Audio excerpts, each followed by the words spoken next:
Alright guys, welcome back to another episode of Toy Collector Review with me, Sergeant Geek, and today we're going to be looking at another figure from the Studio Series 86 Transformers the movie, and it is Blur. Now, I do have Blur to complete the wave. I'm not real happy with the figure. There are some flaws. We're going to get into those in this video, but all in all, still, it is a pretty good looking character. Not one of my favorites, but let's go ahead and check it out right now. So let's go to the booth, and here he is, Blur. But before we take a look at the figure, at first let's take a look at the packaging. Alright, once again, a very cool picture of Blur on the front. Number 86, Transformers the movie Studio Series. On the side of the box, Transformers with the logo. On the side, a very cool picture of Blur, and on the other side, a close-up of Blur with Studio Series written there. And on the back, you got some product shots of Blur. And on the bottom of the box, the Lego Mumbo Jumbo, along with the bottom here, some more Lego Mumbo Jumbo. And on the top, Transformers the movie. So that takes care of the package. Now let's take a look at the figure himself. Alright, so let's take a quick look at Blur in vehicle mode. As you can see, he's got some detail to him. He looks kind of weird at the bottom there, but then again, you never see the bottom of Blur, so I really don't know what he actually looks like down there. So we'll just have to go with this formation here. As you can see, he's got that little seat right there, which is really cool. Nice little detail that they put there. All in all, it does look like Blur from the cartoon and the movie. Now, he does come with two accessories, so let's go ahead and look at those right now. Alright, now Blur does come with this rifle right here. It is super white. Hopefully my camera is able to pick up some of the detail on it, because it actually has got some pretty good detail to it. And the only thing I don't like about it is how brightly white it is. And he also comes with this hand attachment here, which I guess is supposed to be like a welding hand, kind of like what Hotrod has. Only thing is, instead of flipping the hand out, you just attach this to the hand, his existing hand. Now you can store these two on his vehicle mode. As you see, there's a peg right there. You can attach the rifle there, and the hand accessory, there's two little clips on the side of it, so you can actually clip this on there and kind of make it Blur's weapon in vehicle mode. Now, it's a cool idea, a cool concept, but once again, that weapon sticks way out in the front. Looks kind of ridiculous to me. If it was me designing it, I would have pushed it back a little bit, made it look like it was a little bit shorter, but that's just Hasbro. But guys, let's go ahead and let's do some comparisons right now. Alright, so let's start this comparison. Here is Blur with Hotrod.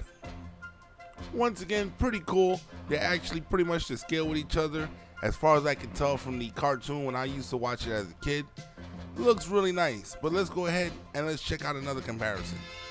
And here we have Blur with Cup. Now, Cup, just like Blur, both of them have a Cybertronian vehicle mode as opposed to an Earth vehicle, which is really cool, makes them look cool on the shelf when I put them in vehicle mode. But let's go ahead. We got one more comparison to make. Alright, now here we have Blur with Gigawatt. Once again, two different universes of the Transformers, but all in all, pretty cool. And since Blur is a hover car, why not put Gigawatt in hover mode? So Blur is not the only hovering vehicle. Now, most of you guys do watch Transformers Beast Wars, and I know you guys Transformers have created time travel, but in this universe, I guess it's safe to assume that Gigawatt was the first one to create time travel, and without him, Beast Wars would have never been. That's the way I see it with him being part of the Transformers universe right now. But guys, let's go ahead, let's get Blur into robot mode, and let's check him out there. The Transformers will return after these messages. バク転アタック走りながらロボットにチェンジしかも立つバク転アタック宝のバク転アタックロボ We now return to the Transformers.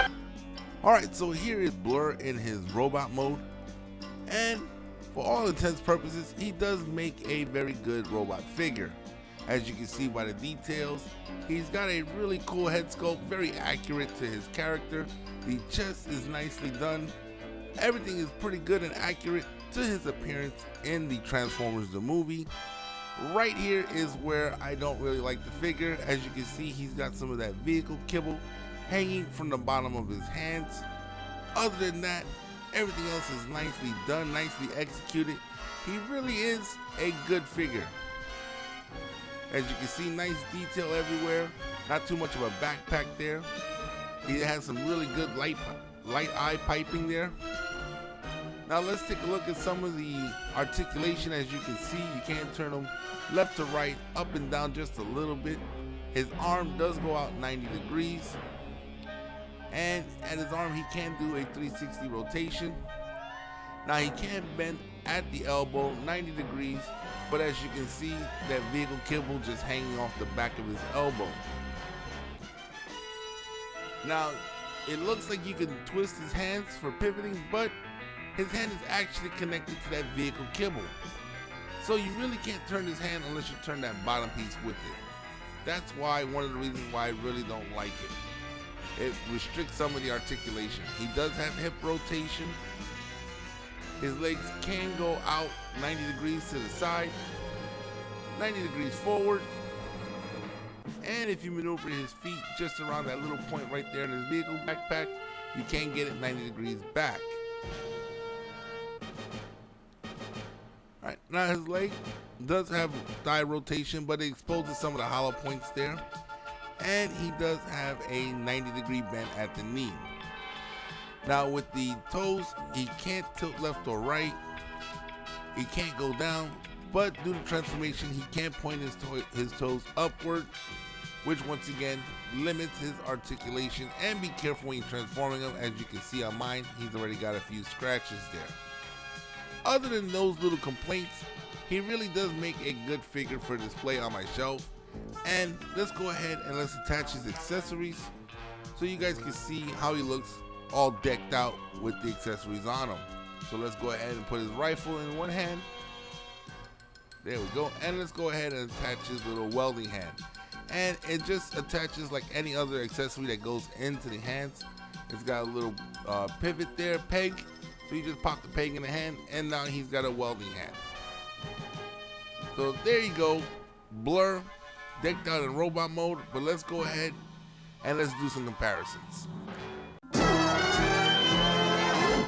And once again, here is Blur with Hotrod. They pretty much scale the same height as they are in the same class. I think it's deluxe class. I'm not really sure. Once again, guys, if you know, leave me a comment in the comment section below. Let me know what class they are, as I didn't really look at the box for it. But they size up really nice, very accurate. They look really good together. So let's go ahead and check out another comparison. All right, and here we have Blur with Cub. Pretty much they're always on the same team throughout the cartoon show, as far as I can tell, or I remember as a kid watching it. I'm gonna have to go back and take a look at that. But here they are together, once again, looking really cool, looking really accurate to the movie itself. I like these figures, but we got one more to compare, so let's bring up the last figure. And for the last comparison, we have Blur here with Gigawatt. Now, once again, Gigawatt sizes up with these guys fairly well. Looks good with them. Once again, Gigawatt is one of my favorite figures in my collection. But as you can see, like I said, really cool. Blur, he does have a couple of faults, but all in all, he's still a very good figure. Alright guys, so there you have it. Transformers Studio Series 86 Transformers the movie, Blur.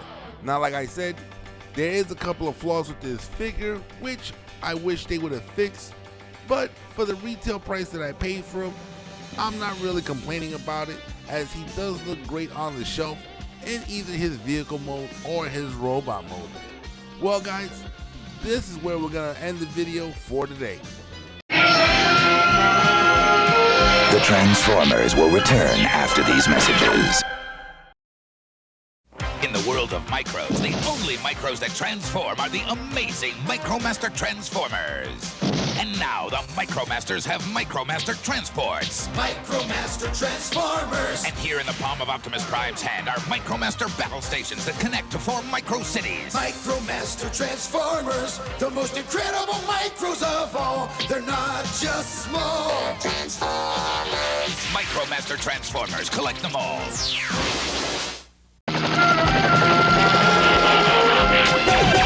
We now return to the Transformers. Alright guys, so that wraps up another episode of Toy Collector Review with me, Sergeant Geek. Guys, and if you haven't done so already, hit that subscribe button, become a member of this channel. Hit that bell notification so you guys can be notified every time I put out a new video. And if you guys like the content that I'm putting on this channel, don't forget to hit that like button. And guys, share this video on all your social media. Put it on your Twitter, your Facebook, your Minds, wherever you guys social media lies. Once again, guys, this is Sergeant Geek, and I'm signing off.